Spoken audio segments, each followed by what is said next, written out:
आणि आता सर्वसामान्यांसाठी महत्त्वाची बातमी। मुंबईसह उपनगरामध्ये 1 सप्टेंबरपासून ऑटो रिक्षा आणि टॅक्सीच्या प्रवासासाठी जादा पैसे मोजावे लागणार आहेत। रिक्षाचं किमान भाडं 1 रुपयाने तर टॅक्सीचं भाडं 2 रुपयांनी वाढणार आहे। MMRTAनं भाडेवाढीच्या प्रस्तावाला मंजुरी दिली असून इंधन गाड्यांची देखभाल आणि विम्याचा वाढलेला खर्च यामुळे दरवाढ करण्यात आल्याचं युनियन्सकडून सांगण्यात येत आहे।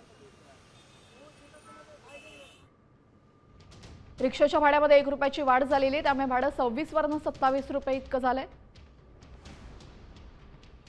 तर टॅक्सीच्या रुपयात 2 रुपयांची वाढ, त्यामुळे 31 वरून 33 रुपये इतकं मीटर झालंय। मुंबई, ठाणे आणि नवी मुंबई या ठिकाणी ही भाडेवाढ होणार आहे 1 सप्टेंबरपासून।